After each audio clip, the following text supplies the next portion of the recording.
I don't know how so many flats followed you from UK to Melbourne, but like, I maybe it was a finish line. Some people were speculating the dirt getting knocked away from the metal ramp of the finish line.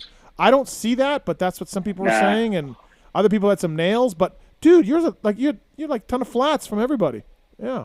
Yeah, and I saw some nails come out of the dirt in Cardiff, which I know that dirt wasn't ideal. It was a last minute deal, came from a motocross club nearby. It was screened for rocks, which improved it greatly, but it still wasn't ideal. But the Melbourne one, I have no idea. I mean, I really don't know how that could have happened. I don't think that the takeoff ramp would have caused it.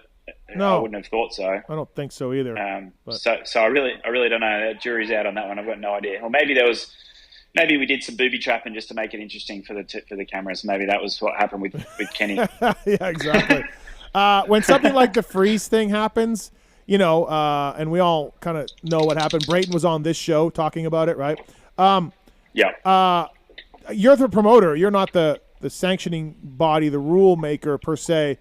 What do you do? What goes on with that? I don't know what you can do, but yeah, I mean, really, what you do or what you did is just sort of step back and let the people who are brought in to manage those situations manage them. I mean, I really don't have an opinion or know what to say about it myself. I mean, I really, really love Justin. Like, he's such a good guy, and I have so much time for him.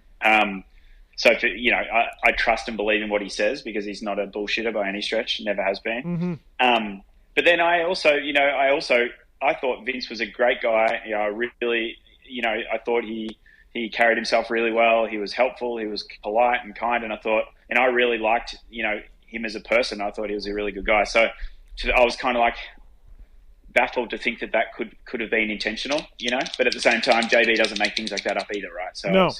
I don't know. I just got to I'm just going to stay out of it and see what happens. Do you know if FIM plans to do anything, or is it case closed, or do we know? I mean, it's a few weeks on now, but I assume it's case closed. I really don't know, other than I know that they're speaking to both riders. I don't know whether they've chosen either way or not. Right. To take any action, or whether it's a warning at this stage. I mean, you've got to, from our side of things and from our championship, obviously it's a first time offence because, it's starting fresh, right? So we can't take history from other championships and pass any judgment. Yeah, but I agree. I know it's been definitely a topic of discussion with those guys, and something I'm very keen to stay away from. Give me a percent that there's a USA round in 2023.